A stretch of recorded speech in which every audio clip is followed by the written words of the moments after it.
만약에 전 세계 경제의 숨통을 쥐고 있는 단 한 곳이 갑자기 막혀버린다면 어떻게 될까요? 이건 그냥 상상이 아니라 정말 무서울 정도로 현실적인 가상 시나리오를 바탕으로 한 이야기입니다. 바로 여기, 이 좁은 물길, 호르무즈 해협이 오늘 우리가 파헤쳐볼 이야기의 시작점입니다. 자, 이 작은 지점에서 시작된 나비 효과가 전 세계를 어떻게 집어삼키는지 지금부터 그 과정을 하나하나 따라가 보시죠. 첫 번째, 질식 지점, 호르무즈입니다.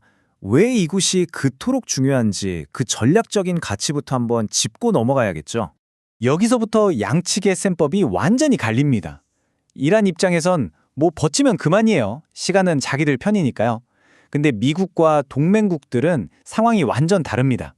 당장 공장이 멈추고 물가가 치솟으니까 나라 안에서부터 난리가 나는 거죠. 그러니까 시간이 갈수록 점점 더 불리해지는 싸움을 하는 겁니다.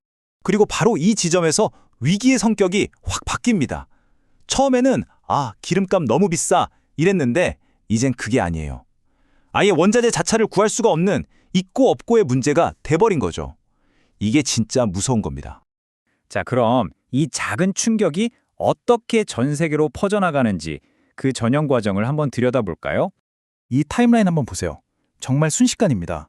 4월에 동남아에서 시작된 문제가 불과 몇 주 만에 아시아, 유럽을 거쳐서 미국까지 덮쳐버립니다. 말 그대로 도미노처럼 쓰러지면서 전 세계 공급망이 그냥 와르르 무너지는 거죠. 이 뉴스 화면이 당시 분위기를 딱 보여주죠. 기업들은 당장 생산을 멈춰야 할 판이고 그 절박함이 그대로 묻어납니다. 이건 전쟁이라는 한마디, 이게 모든 걸 말해주고 있는 거예요. 그럼 이 거대한 위기가 실제로 한 나라에 어떤 영향을 미치는지 우리에게 좀 더 와닿게 한국의 사례를 집중적으로 살펴보겠습니다. 한국이 처한 상황이 참 아이러니합니다. 좋은 소식은 정부랑 기업들이 비축해둔 덕분에 당장 쓸 원유는 넉넉하다는 거예요. 근데 나쁜 소식은 그 원유에서 뽑아내는 핵심 원료, 바로 납사 공급이 뚝 끊어져 버렸다는 겁니다. 이 납사가 없으면 플라스틱도, 반도체도, 자동차 부품도 못 만들어요. 그러니까 차에 넣을 기름은 있는데 정작 그 차를 만들 재료가 없는 그런 기가 막힌 상황인 거죠. 이게 평소의 모습입니다. 중동에서 원유랑 납사가 들어와서 여러 복잡한 과정을 거쳐 우리가 일상에서 쓰는 수많은 제품들로 재탄생하죠. 모든 게 착착 맞물려서 잘 돌아가던 아주 이상적인 상태입니다. 그런데 봉쇄 후에는 이렇게 됩니다. 저기 커다란 X자 보이시죠? 호르무즈를 거쳐오던 납사 수입이 그냥 0이 된 겁니다. 그러자마자 전체 시스템이 그대로 멈춰버렸어요. 최종 생산량이 무려 27%나 줄어든 게 보이실 겁니다. 숫자로 보면 충격이 더 와닿습니다. 석유화학 공장의 심장이라고 할 수 있는 NCC, 그러니까 납사분해 시설 가동률이 83%에서 46%로 말 그대로 반토막이 나버렸습니다. 아니 그럼 다른 데서 사오면 되지 않나 싶을 수도 있죠. 근데 유일한 대안인 러시아산 물량은 다 합쳐도 우리나라가 고작 3일 쓸 수 있는 양밖에 안 됩니다. 이걸로는 어림도 없죠. 이 말이 정말 소름 돋지 않나요? 무슨 뜻이냐면 지금 당장 호르무즈 해협이 풀려서 배가 출발한다고 해도 우리나라까지 오는데 23일이 걸린다는 거예요.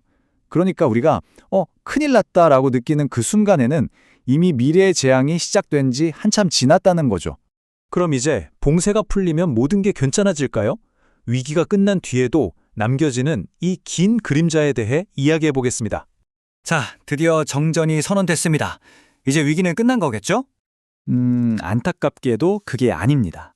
정치적으로 문제를 해결했다고 해서 경제가 바로 다음 날 정상으로 돌아오는 건 절대 아니거든요.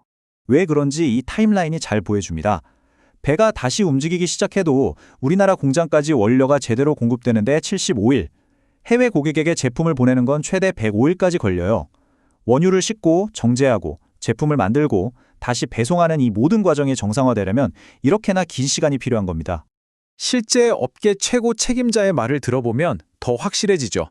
전쟁 중에 파괴된 시설들을 복구하고 생산량을 원래대로 되돌리는 데만 서너 달이 꼬박 걸린다는 겁니다. 결국 이 위기는 아주 오랫동안 우리 삶에 영향을 미치게 됩니다. 유가는 한동안 계속 비쌀 거고요. 중동을 지나는 물류비나 보험료도 당연히 오르겠죠.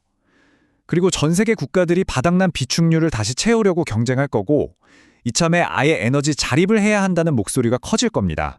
오늘 우리가 살펴본 건 어디까지나 가상 시나리오였습니다.